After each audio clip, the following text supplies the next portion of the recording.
June is Pride Month, and Emmy Award-winning TV personality Jonathan Van Ness, best known for Queer Eye, and New York Times bestselling author Julie Murphy have teamed up to write a novel for young adults. Their book, Let Them Stare, tells the story of Sully, a gender-nonconforming teen whose plans to escape their small town are derailed, leading to an unexpected summer of self-discovery, ghosts, and a little hidden queer history. Joining us now, Jonathan and Julie, thank you so much for being here. Thanks for having us. Okay, so basically, Let Them Stare really celebrates non-binary and gender non-conforming people in general, set in a small town. Why did you decide to set it in the small town?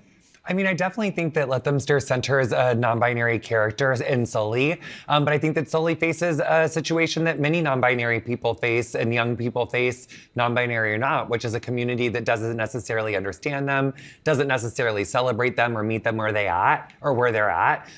So they have to do a little 18-year-old pivot, honey, and a little intergenerational haunted purse with a drag queen from the 1950s comes in.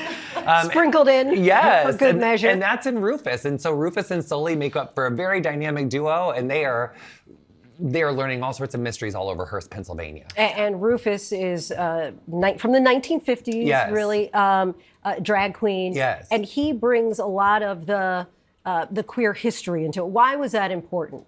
Yeah, the queer history. I think that Jonathan and I have talked a lot about queer people in small towns often don't understand that they are not the first people in this small town or in this setting to be queer or to be different in some sort of way. The mantra from the book from the very beginning was grow where you're planted. And that means so much to us, especially in times like these when queer people are feeling like they're being victimized or silenced, erased. Yeah, and so it's really important to know that people have come before you and they have survived, and so can you. Where did you guys get the idea from, and in particular to target the YA audience, young adult? Well, the original idea came from, I impulse bought a really chic bag, and I was sitting there looking at this oversized bag, and I was like, what if you were haunted? Like, what if it was like giving genie in a bottle, but like different, and like a queen in a purse instead of a genie in a bottle? And so that was kind of the idea. And I think for me, why it was such an exciting opportunity is like, I really didn't understand any existence of queer history until I was like well into my 30s. And as a younger person, that would have been so helpful for me to know that even in my hometown, like where I am from, Quincy, Illinois, there's a rich queer history there. And Julie, you touched on this before with people feeling that they're silenced. But again, because you did start this 3 years ago, how timely do you think this is for these characters to be out now? Painfully timely. Yeah, I mean, things have changed in the last 3 years. I think that all of our perspectives have changed quite a bit in the last few years.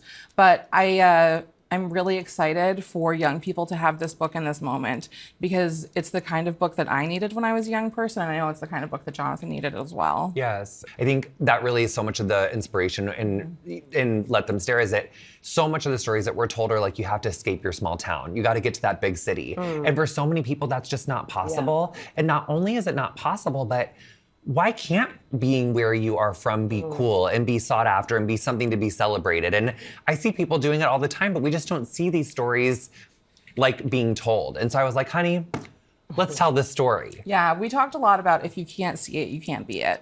That was another secondary mantra for the book. You know, one common theme that I hear from a lot of authors that come on the show is my life would have been changed if a book like this existed when I was a kid growing up. And I'm curious how your life might have been different. I mean, I think for one thing, for me growing up, so much of the queer content that we had was either like not appropriate for YA, meaning that it was like, like on the internet, like not cute, or it was like, very limited. And so just seeing that there's like interesting things to happen in your hometown, there's queer history in your hometown, you don't have to leave to find it, that could have changed the trajectory of my whole young adult life. Yeah. Thank you both so much for you. coming on. Let Them Stare by Jonathan Van Ness, you know him from Queer Eye. New York Times bestselling author Julie Murphy is available now wherever books are sold.